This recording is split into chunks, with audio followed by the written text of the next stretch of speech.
ಗುರುರ್ಬ್ರಹ್ಮ ಗುರುರ್ವಿಷ್ಣು ಗುರುರ್ದೇವೋ ಮಹೇಶ್ವರ ಗುರುರ್ಸಾಕ್ಷಾತ್ ಪರಬ್ರಹ್ಮ ತಸ್ಮೈ ಶ್ರೀ ಗುರವೇ ನಮಃ.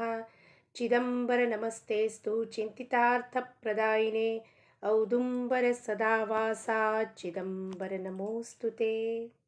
ಎಲ್ಲ ಆತ್ಮಜ್ಯೋತಿಗಳಿಗೆ ಸಾಷ್ಟಾಂಗ ಪ್ರಣಾಮ. ರಾಜಾರಾಮ್ ಮಹಾರಾಜ್ರವರ ಅಭಂಗವನ್ನು ನೋಡೋಣ. ಎಲ್ಲಿ ಅವರು ಜೀವನ್ಮುಕ್ತ ಅವಸ್ಥಾ, ವಿದೇಹ ಅವಸ್ಥಾ, ವಿದೇಹ ಸ್ಥಿತಿ ಇವೆಲ್ಲ ಏನಪ್ಪ? ಇವೆಲ್ಲ ಅಂತರಂಗದ ಸ್ಥಿತಿ. ಮನಸ್ಸು ಒಂದು ದಿವ್ಯ ವಿಭೂತಿ ಅಂತ ರಾಜಾರಾಮ್ ಮಹಾರಾಜರು ಹೇಳ್ತಾರೆ. ಆ ದಿವ್ಯ ವಿಭೂತಿ ಅಂದರೆ ಮನಸ್ಸು ಯಾವಾಗ ಈಶ್ವರ ಚರಣದಲ್ಲಿ ಲಯ ಹೊಂದುತ್ತೋ, ಲಯ ಹೊಂದಿರುವ ಆ ಒಂದು ಉನ್ಮತ್ತ ಅವಸ್ಥೆಯಲ್ಲಿ ಈ ಜೀವನ್ಮುಕ್ತ, ವಿದೇಹ ಸ್ಥಿತಿ, ಆತ್ಮಜ್ಞಾನ, ಇವೆಲ್ಲವೂ ಮನಸ್ಸಿನ ಸ್ಥಿತಿ. ಇವೆಲ್ಲ the dimensions of the mind, state of the mind ಅಂತೀವಿ ನಾವು ಅದಕ್ಕೆ. ಹೆಂಗೆ ಸಾಧಕ ಊರ್ಧ್ವರೇತಕ್ಕೆ ಹೋಗ್ತಾನೋ ಹಂಗೆ ಒಂದೊಂದೇ ಹಂತ ದಾಟ್ತಾ ಹೋಗ್ತಾನೆ. ಆದರೆ ಬಾಹ್ಯವಾಗಿ ಅವನು ನೋಡಿದ್ರೆ, ಬಾಹ್ಯವಾಗೂ ಇದಕ್ಕೂ, ನಮ್ಮ ಬಾಹ್ಯ ದೇಹ ಸ್ಥಿತಿಗೂ ಇದಕ್ಕೂ ಯಾವ ಸಂಬಂಧವೂ ಇಲ್ಲ. ಆತ್ಮಜ್ಞಾನಿನೂ ನಮಗೆ ಹಾಗೆ ಕಾಣಿಸ್ತಾನೆ, ಬ್ರಹ್ಮಜ್ಞಾನಿನೂ ಹಾಗೆ ಕಾಣಿಸ್ತಾನೆ, ಒಬ್ಬ ಭಕ್ತನೂ ಹಾಗೆ ಕಾಣಿಸ್ತಿರ್ತಾನೆ ವ್ಯವಹಾರದಲ್ಲಿ ನಾವು ನೋಡಿದ್ರೆ. ಯಾಕೆಂದರೆ ನಮಗೆ ಅಂಥ ಕಣ್ಣುಗಳಿಲ್ಲ. We don't have that eyes to perceive the ಬ್ರಹ್ಮಜ್ಞಾನಿ. ಸೊ ಜೀವನ್ಮುಕ್ತನಿದ್ದಾನೆ ಅಂತ ನಮ್ಗೆ ಹೆಂಗೆ ಗೊತ್ತಾಗುತ್ತೆ? ಬಾಹ್ಯವಾಗಿ ನಮ್ಮ ಥರನೇ ಒಂದು ಟೀ-ಶರ್ಟು, ಪ್ಯಾಂಟು, ಧೋತಿ ಹಾಕ್ಕೊಂಡು, ಸೀರೆ ಉಟ್ಕೊಂಡು, ಡ್ರೆಸ್ ಹಾಕ್ಕೊಂಡು ಓಡಾಡ್ತಿರ್ತಾರೆ. ಆದರೆ ಅವರು ಆ ಮುಕ್ತ ಅವಸ್ಥೆಯಲ್ಲಿದ್ದಾರೆ. ಮುಕ್ತ ಅವಸ್ಥಾ ಇದು ಅಂತರಂಗದ ಸ್ಥಿತಿ. And it is purely related with the state of the mind, or we can say the dimensions of the mind. ಏನು ಹೇಳ್ತಾರಪ್ಪ ರಾಜಾರಾಮ್ ಮಹಾರಾಜರು? ಸ್ವರೂಪಿ ಮನ ಹೋಯ ಸ್ಥಿರ, कर्म करावे तोवर, मन झालिया उन्मन, सहज कर्मे राहे जाण, देह भाव ज्याच्या नसे, कर्म लागे कोण पुसे. ಚಿದಂಬರದಾಸ म्हणे हे तो ವಿದೇಹಿ ಲಕ್ಷಣೆ. ನಾವು ವಿದೇಹ ಸ್ಥಿತಿ ಅಂತ ಬಹಳ ಸತಿ ಆ ಶಬ್ದದ ಪ್ರಯೋಗನ ವಿಠಾಬಾಯಿ ಅಭಂಗದಲ್ಲಿ ನಾವು ನೋಡಿದ್ದೀವಿ. ರಾಜಾರಾಮ್ ಮಹಾರಾಜರು ಹೇಳ್ತಾರೆ, ಸಂತರು ಎಲ್ಲರೂ ವಿದೇಹ ಸ್ಥಿತಿ ಬಗ್ಗೆ ವರ್ಣನೆ ಮಾಡಿದ್ದಾರೆ. ಆದರೆ ಆ ವಿದೇಹ ಸ್ಥಿತಿ ಲಕ್ಷಣಗಳು ಏನು? ಆ ವಿದೇಹ ಸ್ಥಿತಿ ನಮಗೆ ಪ್ರಾಪ್ತಿಯಾಗಿದೆಯಾ ಅಥವಾ ಕೇವಲ ಶಾಬ್ದಿಕ ಜ್ಞಾನದಿಂದ ನಾವು ಅದನ್ನು ಉಚ್ಚಾರ ಮಾಡ್ತಿದ್ದೀವಾ? ವಿದೇಹ ಸ್ಥಿತಿಗೆ ನಾವು ಮುಟ್ಟಬೇಕು ಅಂದರೆ ನಾವೇನು ಮಾಡಬೇಕು? ಆ ಸ್ಥಿತಿನ ಹೊಂದಬೇಕು ಅಂದರೆ ನಮ್ಮಲ್ಲಿ ಏನು ಬದಲಾವಣೆ ಆಗಬೇಕಪ್ಪ ಸಾಧಕ ಜೀವನದಲ್ಲಿ, ಸಾಧನೆಯಲ್ಲಿ ಅಂತ ರಾಜಾರಾಮ್ ಮಹಾರಾಜರು ಈ ಅಭಂಗದ ಮುಖಾಂತರ ಲಕ್ಷಣಗಳು ಏನಿದೆ, ವಿದೇಹ ಸ್ಥಿತಿ ಲಕ್ಷಣಗಳು, ಅದನ್ನು ನಮಗೆ ಅಭಂಗದ ಮುಖಾಂತರ ಬೋಧನೆ ಮಾಡ್ತಿದ್ದಾರೆ. ಏನು ಹೇಳ್ತಾರಪ್ಪ ಅವರು? ಸಾಧನೆ ಮಾಡ್ತಾ ಮಾಡ್ತಾ ಆ ಜೀವ ಸಾಧನೆಯ ಸಹಾಯದಿಂದ, ಈ ಸಾಧನ ಅಂದರೆ ಏನಪ್ಪ ಅಂದರೆ ಟೂಲ್ಸ್, ಈ ಜಪ ಮಾಡೋದು, ಧ್ಯಾನ ಮಾಡೋದು, ವ್ರತ ವೈಕಲ್ಪಗಳನ್ನು ಮಾಡೋದು, ನಾಮಸ್ಮರಣೆ ಮಾಡೋದು, ಧ್ಯಾನ ಧಾರಣ ಮಾಡೋದು, ನಿರೂಪಣ ಮಾಡೋದು, ಅಭಂಗಗಳನ್ನ ಬರ್ಕೊಳ್ಳೋದು, ಹೇಳ್ಕೊಳ್ಳೋದು, ಅದನ್ನು ಕಾಂಟಂಪ್ಲೇಟ್ ಮಾಡೋದು, ಇವೆಲ್ಲವೂ ಸಾಧನ. ಸಾಧನ ಅಂದರೆ that is the instrument or aid with the help of which you can reach your ultimate goal of knowing your true self. Ramana ಮಹರ್ಷಿಗಳು ಹೇಳ್ತಾರೆ, ಒಂದೊಂದು ಅವಸ್ಥೆಯಲ್ಲೂ ಮುಟ್ತಾ ಹೋದಂಗೂ, ನಾವು ಒಂದೊಂದು ಮೆಟ್ಲು ಹೋದಂಗೂ ಇವೆಲ್ಲ ಬಿಟ್ಕೋತಾ ಹೋಗುತ್ತೆ. ಕರ್ಮ ಮಾಡ್ತಿರ್ತೀವಿ, ಕರ್ಮ ಬಿಟ್ಕೋತ ಹೋಗುತ್ತೆ, ಭಕ್ತಿ ಬಿಟ್ಕೋತ ಹೋಗುತ್ತೆ, ಜ್ಞಾನ ಬಿಟ್ಕೋತ ಹೋಗುತ್ತೆ. ಧ್ಯಾನದಲ್ಲಿ ನೀವು ಅವನಲ್ಲಿ ಒಂದಾದಾಗ ಇವೆಲ್ಲವೂ ತಾನೇ ಬಿಟ್ಕೋತಾ ಹೋಗುತ್ತೆ. ಆದರೆ ಇದು ಒಂದು ವಿಶಿಷ್ಟವಾದ ಜೀವನದಲ್ಲಿ ಒಂದು ಹಂತ, ಟಪ್ಪ ಅಂತೀವಿ, ಅವನನ್ನು ಮುಟ್ಟುತ್ತಾನ ಸಾಧಕ. ಇದು ಅಂತರಂಗದ ಸ್ಥಿತಿ, ಬಹಿರಂಗ ಸ್ಥಿತಿಯಲ್ಲ. ಅಂತರಂಗ ಮೀನ್ಸ್ ಇನ್ನರ್ ಟ್ರಾನ್ಸ್ಫಾರ್ಮೇಷನ್. ಇದು divine is always in inner transformation. It is nowhere related to your outer transformation. ಅದಕ್ಕೇನಂತಾರಪ್ಪ ಈ ಅಂತರಂಗ ಸ್ಥಿತಿ? ಅಂತರಂಗ ಬದಲಾವಣೆಗೆ ಜೀವನ್ಮುಕ್ತ ಅವಸ್ಥೆ ಅಥವಾ ವಿದೇಹ ಅವಸ್ಥೆ ಅಂತಾರೆ. ಈ ಸ್ಥಿತಿಯಲ್ಲಿ ಸಾಧಕದಲ್ಲಿ ಅಥವಾ ಸಿದ್ಧನಲ್ಲಿ ಬಹಿರಂಗದಲ್ಲಿ ಯಾವ ಬದಲಾವಣೆಗಳು ಕಾಣಲಿಕ್ಕೆ ಬರೋದಿಲ್ಲ, ಕಾಣಿಸೋದಿಲ್ಲ, ನಮಗೆ ಗುರುತು ಆಗೋದಿಲ್ಲ. ಆದರೆ ಅಂತರಂಗ ಮಾತ್ರ ಪರಿಪೂರ್ಣವಾಗಿ ಬದಲಾಗಿದೆ.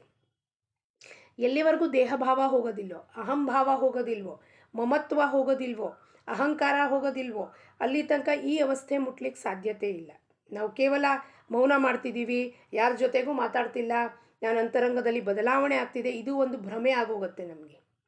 ಯಾಕೆಂದರೆ ಅಂತರಂಗ ಬದಲಾವಣೆ ಅಂದರೆ ಏನಪ್ಪ, 4 ಲೆವೆಲಲ್ಲಿ ನಾವು ಕಂಪ್ಲೀಟ್ ಮಾಡ್ತಾ ಹೋಗಬೇಕು. ವಿವೇಕ, ವೈರಾಗ್ಯ, ಮುಮುಕ್ಷತ್ವ, ಶಮದಮಾದಿ ಷಟ್ ಸಂಪತ್ತಿ. ವಿವೇಕ ಜಾಗೃತ ಆಗಬೇಕು. ನಾನು ಏನು ಮಾಡ್ತಿದ್ದೀನಿ, ಯೋಗ್ಯವಾಗಿದೆಯೋ ಅಯೋಗ್ಯವಾಗಿದೆಯೋ, ಬೇಕಾಗಿಲ್ವೋ, ಇದು ಮಾಡಬೇಕಾ ಅವಶ್ಯಕತೆ ಇದೆಯಾ. ವೈರಾಗ್ಯ, ರಾಗದ್ವೇಷರಹಿತವಾದ ಮನಸ್ಸಿನ ಸ್ಥಿತಿ. ಮುಮುಕ್ಷತ್ವ, ಭಗವಂತ ಚಿದಂಬರ ನಿನ್ನ ಹೊರತಾಗಿ ನನಗೇನು ಬೇಕಾಗಿಲ್ಲಪ್ಪ. 4 ಶಮದಮಾದಿ ಷಟ್ ಸಂಪತ್ತಿ. ಶಮ, ದಮ, ತಿತೀಕ್ಷಾ, ಉಪುರತಿ, ಶ್ರದ್ಧಾ, ಸಮಾಧಾನ. ಇವೆಲ್ಲ 6 ಸಂಪತ್ತಿಗಳು ನಾವು ಹೊಂದಿದ್ದೀವಾ? ಕಿಂಚಿತವಾಗೂ ನಮ್ಮ ಮನಸ್ಸಲ್ಲಿ ಕಿರಿಕಿರಿ ಆಗ್ತಿದೆಯಾ? ಕಿರಿಕಿರಿ ಆಗ್ತಿದೆ, ಅಂತರಂಗದಲ್ಲಿ ಬದಲಾವಣೆ ಆಗಿಲ್ಲ. 4 ಸ್ತರದಲ್ಲಿ ಮನ, ಬುದ್ಧಿ, ಚಿತ್ತ, ಅಹಂಕಾರ ಸೇರಿ ಅಂತಃಕರಣ ಆಗತ್ತೆ. ಅಂತಃಕರಣ ಶುದ್ಧಿ ಆಗಬೇಕು. ಆವಾಗ ಅಂತರಂಗದಲ್ಲಿ ಬದಲಾವಣೆ ಆಗತ್ತೆ. ಅವಾಗ ಪರಿಪೂರ್ಣವಾಗಿ ಬದಲಾವಣೆ ಆಗುತ್ತೆ. ನಾವು ಇನ್ನೂ ಮನಸ್ಸಿನ ಲೆವೆಲ್ನಲ್ಲೇ ಮಾತಾಡ್ತಿದ್ದೀವಿ, ಮನಸ್ಸಿನ ಲೆವೆಲ್ನಲ್ಲೇ ಅಭಂಗನ ಅರ್ಥ ಮಾಡ್ಕೋತಿದ್ದೀವಿ. ಮನ, ಬುದ್ಧಿ ಚಿತ್ತ ಶುದ್ಧಿ ಆಗಬೇಕು. ಇವೆಲ್ಲ 4 ಲೆವೆಲ್ನಲ್ಲೂ ಶುದ್ಧಿ ಆಗಬೇಕು. ಕಾಯ, ವಾಚ, ಮನಸ್ಸ, ಥಾಟ್, ಸ್ಪೀಚ್ ಆ್ಯಂಡ್ ಆ್ಯಕ್ಷನ್ ಎಲ್ಲ ಒಂದೇ ಇರಬೇಕು. ನಾವು ಮನಸ್ಸಿನಲ್ಲಿ ವಿಚಾರ ಬೇರೆ ಮಾಡ್ತಾ ಇದ್ದೀವಿ, ಬಹಿರಂಗದಲ್ಲಿ ಬೇರೆ ಥರವಾದ ಮಾತಾಡ್ತಾ ಇದ್ದೀವಿ. ಅದು ಒಂದಕ್ಕೊಂದು ಹೊಂದಾಣಿಕೆ ಆಗಿದೆ. ನಮ್ಮ ಸ್ಪೀಚ್ ಬೇರೆ ಇದೆ, ಆ್ಯಕ್ಷನ್ ಬೇರೆ ಇದೆ, ಇಂಟೆನ್ಷನ್ಸ್ ಬೇರೆ ಇದೆ. ಇವೆಲ್ಲವೂ ಇದ್ದಾಗ ಅಂತರಂಗವು ಬದಲಾಗಲಿಕ್ಕೆ ಸಾಧ್ಯತೆ ಇಲ್ಲ. ಆದರೆ ಯಾವಾಗ ಈ ಒಂದು ಅವಸ್ಥೆಗೆ ಮುಟ್ಟಿ ಅವನು ಏನಾಗ್ತಾನಪ್ಪ, ಅಂತರಂಗದಲ್ಲಿ ಬದಲಾವಣೆ ಆಗತ್ತೆ. ಅದಕ್ಕೆ ಗೀತೆಯಲ್ಲಿ ಉಪದೇಶ ಮಾಡುವಾಗ ಅರ್ಜುನನಿಗೆ ಹೇಳಿದ, ಮನಸ್ಸನ್ನು ಸ್ವಸ್ವರೂಪದಲ್ಲಿ ಸ್ಥಿರ ಮಾಡುವುದು. ಸ್ವರೂಪಿ ಮನಹೋಯ ಸ್ಥಿರ ಕರ್ಮ ಕರಾವೇ ತೋವರ. ಅವಾಗ ಅವನ ಕರ್ಮ ಏನು ಮಾಡ್ತಿರ್ತಾನೆ, ಮೇಲ್ಮೇಲಿಂದ ಕರ್ಮ ಮಾಡ್ತಿರ್ತಾನೆ. ಅವನು ನಮ್ಮ ಥರಾನೇ ಅವನು ಕರ್ಮ ಮಾಡ್ತಿರ್ತಾನೆ. ನಮ್ಮ ಥರಾನೇ ಅಡುಗೆ ಮಾಡೋದು, ನಮ್ಮ ಥರಾನೇ ಕೆಲಸ ಮಾಡೋದು, ನಮ್ಮ ಥರಾನೇ ಆಫೀಸ್ಗೆ ಹೋಗೋದು, ನಮ್ಮ ಥರಾನೇ ಅವ್ನು ಮಾಡ್ತಿರ್ತಾನೆ. ಬಸ್ಸಲ್ಲಿ ಹೋಗ್ತಿರ್ತಾನೆ, ಕಾರಲ್ಲಿ ಹೋಗ್ತಿರ್ತಾನೆ. ಆದರೆ ನಮಗೆ ಇದು ಅವನ ಸ್ಥಿತಿ ಗುರ್ತು ಹಿಡಿಲಿಕ್ಕೆ ಸಾಧ್ಯ ಆಗುವುದಿಲ್ಲ. ಇಂಥವನು ಮನಸ್ಸು ಸ್ವಸ್ವರೂಪದಲ್ಲಿ ಸ್ಥಿರ ಯಾವಾಗ ಮಾಡ್ಕೋತಾ ಹೋಗ್ತಾನೋ, ಆಗ್ತಾ ಹೋಗುತ್ತೋ, ಆ ಅವಸ್ಥೆಯಲ್ಲಿ ಮನಸ್ಸು ವಿಷಯಾಸಕ್ತದಿಂದ ಪರಾವೃತ್ತರಾಗುತ್ತೆ. ವಿಷಯ, ವಸ್ತು, ಜಗತ್ತು ಅದರದ್ದು ಎಲ್ಲ ಆಸಕ್ತಿ ಹೋಗ್ಬಿಡತ್ತೆ. ಆವಾಗ ಆ ವಾಸನೆಯ ಒಂದು ಬಲ ಏನಿದೆಯೋ, ವಾಸನೆಯ ಒಂದು ಪ್ರಾಬಲ್ಯ ಅದು ಕಡಿಮೆ ಆಗ್ತಾ ಹೋಗುತ್ತೆ. ಇನ್ನೂ ಸಂಪೂರ್ಣವಾಗಿ ಅವನು ಸ್ಥಿರ ಆಗಿಲ್ಲ. ಅದಕ್ಕೆ ಏನಾಗಿದೆಯಪ್ಪ, ಆ ವಾಸನಾಕ್ಷಯ ಸಂಪೂರ್ಣ ಆಗಿರೋದಿಲ್ಲ, ಅವಶೇಷ ರೆಸಿಡ್ಯೂ ಇರುತ್ತೆ. ಆದರೆ ಅವನ ಮನಸ್ಸು ಈಗ ಉನ್ಮನಿ ಅವಸ್ಥೆಯಲ್ಲಿ ಹೋಗ್ತಾ ಇದೆ. ಮನಝಾಲಿಯ ಉನ್ಮನ ಅಂದರೆ ಅಲ್ಲಿ ಮನಸ್ಸಿನ ವ್ಯಾಪಾರ ಸ್ತಬ್ಧ ಆಗಿದೆ. ಸಂಕಲ್ಪ ವಿಕಲ್ಪಗಳಿಗೆ ವಿರಾಮ ಹೊಂದಿದೆ. ಸಂಕಲ್ಪನೇ ಮಾಡಿಲ್ಲ ಅಂದಮೇಲೆ ವಿಕಲ್ಪ ಎಲ್ಲಿಂದ ಬರುತ್ತೆ? ಎಸ್ ಆರ್ ನೋನೇ ಇಲ್ಲ ಅಲ್ಲಿ. ಬೇಕು ಬೇಡ ಅನ್ನೋದಿಲ್ಲ. ಸಂಕಲ್ಪ ಬೇಕು, ವಿಕಲ್ಪ ಅಯ್ಯೋ ಇದಾಗಲಿಲ್ಲ ಕೆಲಸ, ಏನೂ ಇಲ್ಲ ಅವನಿಗೆ. ಆವಾಗ ಬುದ್ಧಿ ನಿರ್ಣಯ ಮಾಡೋದು ಬಿಡುತ್ತೆ. ಬುದ್ಧಿ ಕೆಲಸನೇ ಮಾಡೋದಿಲ್ಲ ಅಲ್ಲಿ. ಯಾಕೆ? ಬುದ್ಧಿ ಯಾವಾಗ ಕೆಲಸ ಮಾಡುತ್ತೆ? ಲೌಕಿಕದಲ್ಲಿ ಬುದ್ಧಿ ಕೆಲಸ ಮಾಡಬೇಕಾಗತ್ತೆ. ಅವನು ಲೌಕಿಕದಲ್ಲೂ ಬುದ್ಧಿ ಉಪಯೋಗಿಸೋದಿಲ್ಲ. ಯಾಕೆ? ಎಲ್ಲವೂ ರಾಮಿಚ್ಛೆಯಿಂದ ಆಗ್ತಿದೆ, ಚಿದಂಬರನ ಇಚ್ಛೆ ಆಗ್ತಿದೆ, ವಿಠ್ಠಲರ ಇಚ್ಛೆಯಿಂದ ಆಗ್ತಿದೆ ಅಂದಮೇಲೆ ಆ ಬುದ್ಧಿ ನಿರ್ಣಯ ಮಾಡೋದು ಯಾವ ಕೆಲಸವೂ ಮಾಡೋದಿಲ್ಲ. ನಾನು ನಿರ್ಣಯ ಮಾಡ್ತಾ ಇದ್ದೀನಿ, I am taking the decision for myself. ಅಲ್ಲಿ ಐ ಇಲ್ಲೇ ಇಲ್ಲ. Then who is going to take the decision?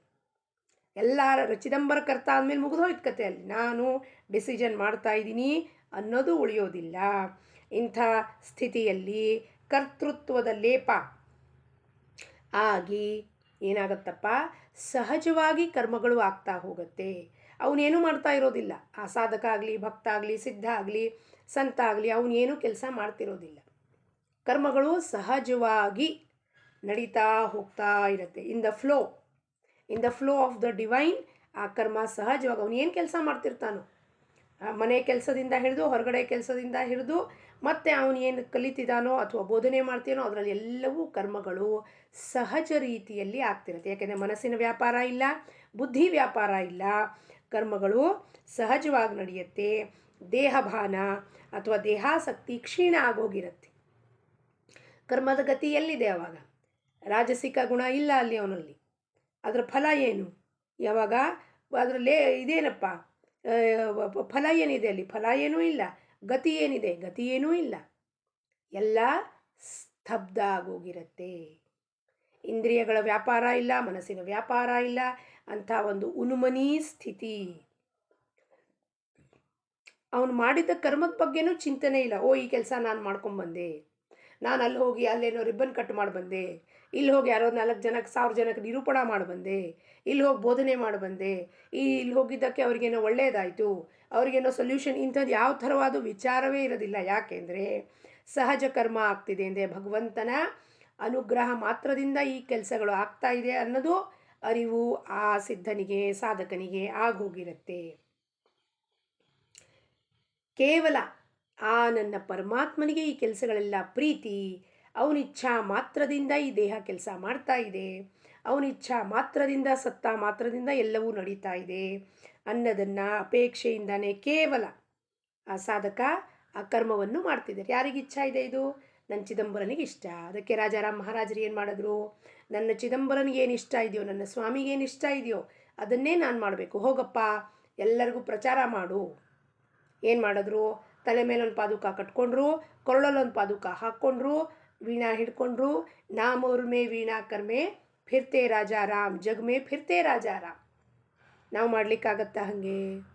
ನಾವು ಮನೆಯಿಂದಾನೇ ಏನು ಶುರು ಮಾಡ್ಲಿಕ್ಕೆ ಆಗ್ತಾ ಇಲ್ಲ. ಇನ್ನು ಹೊರಗಡೆದಂತೂ ಮಾತು ಬಹಳ ದೂರ ಆಯಿತು. ಮನೆಯಲ್ಲೇ ಏಕಾಂತವಾಸ ಮಾಡ್ಲಿಕ್ಕಾಗ್ತಿಲ್ಲ, ಮೌನ ಮಾಡ್ಲಿಕ್ಕಾಗ್ತಿಲ್ಲ, ಇಂದ್ರಿಯಗಳ ಸ್ತಬ್ಧ ಮಾಡ್ಲಿಕ್ಕಾಗ್ತಿಲ್ಲ, ಮನಸ್ಸಿನ ವ್ಯಾಪಾರ ನಿಲ್ಲಿಸ್ಲಿಕ್ಕಾಗ್ತಿಲ್ಲ. ರಾಜಾರಾಮ್ ಮಹಾರಾಜರವರು ನಮಗೆ ಯಾಕೆ ಬೋಧನೆ ಮಾಡ್ತಿದ್ದಾರೆ? ಜಗತ್ತಿನಲ್ಲಿ ಯಾಕೆ ಅವ್ರು ಸಾರಿದ್ರು? ಏನು ನಾನು ಏನು ಪಡ್ಕೊಂಡಿದ್ದೀನೋ ಅದನ್ನು ನೀವು ಎಲ್ಲ ಪಡ್ಕೊಳ್ರಪ್ಪ ಅಂತ ಕೂಗಿ ಕೂಗಿ ಕೂಗಿ ಕೂಗಿ ಹೇಳಿದ್ರು ಎಲ್ಲರಿಗೂ. ಜಗತ್ತನ್ನು ಭ್ರಮಣ ಮಾಡಿದ್ರು. ಎದಕ್ಕಪ್ಪ? ಕೇವಲ ಸ್ವಾಮಿಗೆ ಪ್ರೀತಿಯದು ಅಂತ. ಸ್ವಾಮಿ ನಾಮವನ್ನು ಜಗತ್ತಿನಲ್ಲಿ ಡಾಂಗೋರ ಹೊಡೆದು ಎಲ್ಲರಿಗೂ ಹೇಳಬೇಕು, ನನ್ನ ಸ್ವಾಮಿ ಯಾರಪ್ಪ, ಎಷ್ಟು ಕರುಣಾವಂತನಾಗಿದ್ದಾನೆ, ಎಷ್ಟು ಭಕ್ತವತ್ಸಲ ಇದ್ದಾನೆ, ಪ್ರೀತಿ ಮಾಡ್ತಾನೆ, ಎಷ್ಟು ಬರ್ರಿ ಬರ್ರಿ ಅವ್ರ ನಾಮವನ್ನು ತಗೊಂಡ್ರಿ, ಮುಕ್ತಿಯನ್ನು ಹೊಂದ್ರಿ, ಮನಸ್ಸಿನ ವ್ಯಾಪಾರದಿಂದ ಬಿಡುಗಡೆ ಹೊಂದ್ರಪ್ಪ ಅಂತ ಕೂಗಿ ಕೂಗಿ ಯಾಕೆ ಹೇಳಿದ್ರು? ನಮ್ಮ ಸಲುವಾಗಿ. ನಾವು ಅದನ್ನು ಅರ್ಥಕೋಬೇಕು. ಇದು ನಮ್ಮ ಸಲುವಾಗಿ ಹೇಳ್ತಿದ್ದಾರಪ್ಪ ರಾಜಾರಾಮ್ ಮಹಾರಾಜರು. ಇದರಲ್ಲಿ ಯತ್ಕಿಂಚಿತವಾಗಿಯೂ ಪ್ರಯತ್ನ ಮಾಡೋಣ. ನಾವು ವಿದೇಹ ಸ್ಥಿತಿ ಜೀವನ್ಮುಕ್ತ ಆಗೋದು ಬಹಳ ದೂರದ ಮಾತು. ನಾವು ಎಲ್ಲಿಂದ ಪ್ರಯತ್ನ ಶುರು ಮಾಡಬೇಕು? ಮೌನದಿಂದ ಪ್ರಯತ್ನ ಶುರು ಮಾಡಬೇಕು. ಆದಷ್ಟು ಬೆಳಗ್ಗಿಂದ ಸಂಜೆ ತನಕದಲ್ಲಿ 24 ತಾಸುಗಳಲ್ಲಿ ನಿದ್ದೆ ಮಾಡೋ ಸಮಯ ಬಿಟ್ಟು ಬಾಕಿ ಎಲ್ಲ ಸಮಯ ಪ್ರಪಂಚದ ಕೆಲಸವನ್ನು ಮಾಡುತ್ತಾ ಆ ಚಿದಂಬರನ ಧ್ಯಾನ ನಾಮಸ್ಮರಣೆ ಸತತವಾಗಿಯೂ ಜಾಗೃತ ಇಟ್ಕೋಬೇಕು. ನೀವೇ ನೋಡಿ, ಎಷ್ಟು ಬಾರಿ ನೀವು ಮನೆ ಕೆಲಸ ಮಾಡುವಾಗ, ಒಬ್ಬರ ಜೊತೆ ಮಾತಾಡುವಾಗ ಚಿದಂಬರ ನಾಮಸ್ಮರಣೆ ಬಿಟ್ಟು ಹೋಗಿರುತ್ತೆ. ಟೋಟಲ್ ನಾಮಸ್ಮರಣೆ ಹೆಂಗೆ ಮಾಡ್ಲಿಕ್ಕೆ ಸಾಧ್ಯ? ಟೋಟಲ್ ಫೋಕಸ್ ಹೆಂಗೆ ಮಾಡ್ಲಿಕ್ಕೆ ಸಾಧ್ಯ? ಜಗತ್ತಿನ ಜೊತೆ ವ್ಯವಹಾರದಲ್ಲಿ ನಾನು ಮಾತಾಡುವಾಗ ನಾನು ಆ ನಾಮಸ್ಮರಣೆ ಒಳಗಿಂದ ಬಿಟ್ಕೊಂಡು ಹೋಗ್ಬಿಟ್ಟಿರುತ್ತೆ. ಆ ಮಾತಿನಲ್ಲಿ 1 ತಾಸು ಮಾರ್ಕೆಟಲ್ಲಿ ನಾನೇನು ಶಾಪಿಂಗ್ ಮಾಡೋಕ್ಕೆ ಹೋದರೆ ಚಿದಂಬರನ ನಾಮಸ್ಮರಣೆನೇ ಬಿಟ್ಕೊಂಡು ಹೋಗಿರುತ್ತಲ್ಲಿ. ಎಲ್ಲಿದೆ ನಮ್ಮಲ್ಲಿ ಆ ಒಂದು ಭಾವನೆ?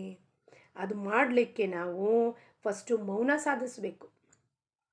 ವ್ಯರ್ಥವಾದ ವಿಷಯ, ವ್ಯರ್ಥವಾದ ವ್ಯಕ್ತಿ, ವ್ಯರ್ಥವಾದ ಗಾಸಿಪ್ಪು, ವ್ಯರ್ಥವಾದ ವಾಟ್ಸಪ್ ಮೆಸೇಜಸ್ಸು, ನನಗೂ ಅದಕ್ಕೂ ಸಂಬಂಧವೇ ಇಲ್ಲ, ಸಂಬಂಧ ಇಲ್ಲ ಅಂತ ನನ್ನನ್ನು ನಾನು ಕಟ್ ಮಾಡ್ತಾ ಹೋಗಬೇಕು ಜಗತ್ತಿಂದ.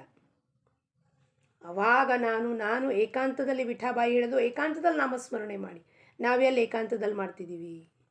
10 ಜನ ಕೂತಿದ್ದ ಮಧ್ಯದಲ್ಲಿ ನಾಮಸ್ಮರಣೆ ಮಾಡಬೇಕು. ಎಲ್ಲರೂ ನೋಡ್ಬೇಕು ನಮ್ಮ ಮನೆಯಲ್ಲಿ ನಾವು ನಾಮಸ್ಮರಣೆ ಮಾಡ್ತಿದ್ದೀವಿ. ಒಂದು ರೂಮಲ್ಲಿ ಹೋಗಿ ಬಾಗಿಲು ಹಾಕ್ಕೊಂಡು ನಾವು ಯಾಕೆ ನಾಮಸ್ಮರಣೆ ಮಾಡಬಾರ್ದು? ಯಾರು ನಮ್ಮನ್ನು ತಡೆ ಹಿಡಿತಾರೆ? ನೀವು ನಾಮಸ್ಮರಣೆ ಮಾಡಬೇಡ್ರಿ. ನಾವೇ ನಮ್ಮ ಪ್ರಗತಿಗಡ್ಡ. ಯಾರು? ಮನಸ್ಸು. ಟಿ ವಿ ನೋಡ್ತಿರ್ತಾರೆ, ಅಲ್ಲಿ ಟಿ ವಿ ಬಂದ್ ಮಾಡ್ರಿ, ನಾನು ನಾಮಸ್ಮರಣೆ ಮಾಡಬೇಕು. ಎದಕ್ಕಪ್ಪ? ಇನ್ನೊಂದು ರೂಮ್ ಇದೆ, ಇನ್ನೊಂದು ರೂಮಲ್ಲಿ ಬಾಗಿಲು ಹಾಕ್ಕೊಂಡು ಯಾಕೆ ನಾಮಸ್ಮರಣೆ ಮಾಡ್ಬೋದು? 1 ತಾಸು. ಗುರುದೇವ್ ರಾನಡೆ ಅವರು ಒಮ್ಮೆ ಅವ್ರ ಮದುವೆ ಸಮಯದಲ್ಲಿ 2 ತಾಸು ಆದರೂ ಸಹ ವೇದಿಕೆ ಮೇಲೆ ಬಂದಿರಲಿಲ್ಲ. ಯಾಕಪ್ಪ ಬಂದಿಲ್ಲ ಇವರು? ಮುಹೂರ್ತ ಹೋಗ್ತಾ ಇದೆ, 2 ಗಂಟೆ ಆದಮೇಲೆ ಬಂದರು. ಯಾಕೆ ಬರಲಿಲ್ಲ ನೀವು ಅಂದರೆ, ನನ್ನ ನಾಮಸ್ಮರಣೆ ಸಮಯ ಆಗಿತ್ತು, ಮದುವೆ ನಿಲ್ಲಿಕ್ಕೆ ಸಾಧ್ಯತೆ ಇದೆ, ಆದರೆ ನಾಮಸ್ಮರಣೆ ನಿಲ್ಲಿಸ್ಲಿಕ್ಕೆ ಸಾಧ್ಯತೆ ಇಲ್ಲ, ಗುರು ಕೊಟ್ಟಿದ್ದ ನಾಮಸ್ಮರಣೆ ನಿಲ್ಲಿಸ್ಲಿಕ್ಕೆ ಸಾಧ್ಯ ಇಲ್ಲ ಅಂತ 2 ತಾಸು ಅವ್ರ ನಾಮಸ್ಮರಣೆಯನ್ನು ಮಾಡಿ ಪುನಃ ವೇದಿಕೆ ಮೇಲೆ ಬಂದು ಆಮೇಲೆ ಮದುವೆ ಆದರು. ಪರಮಾತ್ಮ ಮುಖ್ಯನೋ ಮದುವೆ ಮುಖ್ಯನೋ? ಪರಮಾತ್ಮನ ಸಾಕ್ಷಿಯಲ್ಲಿ ಮದುವೆ ಆಗುತ್ತೆ ಅಂದಮೇಲೆ ಅವ್ನು ನೋಡ್ಕೋತಾನೆ. ಮುಹೂರ್ತ ಮೀರಿ ಹೋದರೂ ಸಹ ಅವ್ನು ನೋಡ್ಕೋತಾನೆ ಅದನ್ನು. ಆ ರೀತಿಯಲ್ಲಿ ಸಂತರು ಸಿದ್ಧರು ತಮ್ಮ ಮನಸ್ಸನ್ನು ಪರಮಾತ್ಮನಲ್ಲಿ ಚರಣದಲ್ಲಿ ಅವರು ಸಂಪೂರ್ಣವಾಗಿ ಲಯ ಹೊಂದಿಸಿರ್ತಾರೆ. ಯಾವ ಕ್ಷಣದಲ್ಲಿ ಆ ಮದುವೆ ಆಗುತ್ತೋ ಅದೇ ಪರಮಾತ್ಮನ ಕ್ಷಣ. ಇಂಥ ಸಾಧಕನಿಗೆ ಅವಾಗ ಆ ವಿದೇಹಿ ಅಂತ ನಾವು ತಿಳಿಬೇಕು ಅಂತ ಚಿದಂಬರ ದಾಸಮಣೆ ತೋ ವಿದೇಹಿ ಲಕ್ಷಣ. ಈಗ ನಮ್ಮನ್ನು ನಾವು ಇಂಟ್ರಾಸ್ಪೆಕ್ಟ್ ಮಾಡ್ಕೊಳ್ಳೋಣ. ನಾವು ವಿದೇಹ ಸ್ಥಿತಿಗಂತೂ ಮುಟ್ಟಿಲ್ಲ, ಆದರೂ ಕೂಡ ಇರ್ತಾರೆ ಕೆಲವರು ಆ ವಿದೇಹ ಸ್ಥಿತಿ ಲಕ್ಷಣಕ್ಕೆ ಒಮ್ಮೊಮ್ಮೆ ಮುಟ್ಟಿರ್ತೀವಿ, ಒಮ್ಮೊಮ್ಮೆ ಸಾಧ್ಯತೆಯನ್ನು ಮಾಡ್ಕೊಂಡಿರ್ತೀವಿ. ಆದರೆ ಪುನಃ ಪ್ರಪಂಚದಲ್ಲಿ ಕಾಲು ಎಳೆದಾಗ ನಾವು ಆ ಸ್ಥಿತಿ ಬಿಟ್ಟು ಹೋಗಿಬಿಟ್ಟಿರ್ತೀವಿ. ಆ ಸ್ಥಿತಿ ಮನಸ್ಸಿನ ಸ್ಥಿತಿ, ಅದು ಸಂಪೂರ್ಣವಾಗಿ ಅಂತರಂಗ ಸ್ಥಿತಿ, ಅದಕ್ಕೂ ಬಾಹ್ಯ ಸ್ಥಿತಿಗೂ ಯಾವ ಸಂಬಂಧವೂ ಇಲ್ಲ. ನಾವು ನಮ್ಮನ್ನು ಇಂಟ್ರಾಸ್ಪೆಕ್ಷನ್ ಮಾಡೋಣ. ನಾವು ನಿಜವಾಗಿಯೂ ಅಲ್ಲಿದ್ದೀವ ಅಥವಾ ಇಲ್ವಾ? ಇನ್ನೂ ನಮಗೆ ಬಹಳ ಖೂಪ್ ಪಲ್ಲ ಗಾಟಾಯ್ಸ ಅಂತಾರೆ. ಇನ್ನೂ ನಮಗೆ ಭಾಳ ಡೋಂಗರ್ ಫಾರ್ ದೂರ ಹೇ, ಎವರೆಸ್ಟ್ ಮೌಂಟನ್ ಅಭಿ ಚढ़ना है हमको, ಅಭಿ ಹಮ್ ತೋ ಫುಟ್ ಹಿಲ್ ಪರ್ ಹೇ. ಇನ್ನು ನಮ್ಮ ಇನ್ನೂ ಬೇಬಿ ಫಸ್ಟ್ ಸ್ಟೆಪ್ ಇಟ್ಟಿದ್ದೀವಪ್ಪ. ಇನ್ನೂ ವಿಧೇಯ ಸ್ಥಿತಿ ಏನು ವಿಠಾಬಾಯಿ ಹೇಳ್ತಾಳೋ ಅದು ಇನ್ನೂ ನಾವು ಮುಟ್ಟಿಲ್ಲ ಅನ್ನೋದನ್ನು ನಾವೆಲ್ಲರೂ ಸೇರಿ ಅವಲೋಕನ ಮಾಡ್ಕೊಳ್ಳೋಣ. ಸೆಲ್ಫ್ ಅನಾಲಿಸಿಸ್, ಸೆಲ್ಫ್ ಇಂಟ್ರಾಸ್ಪೆಕ್ಷನ್ ಮಾಡ್ಕೊಳ್ಳೋಣ.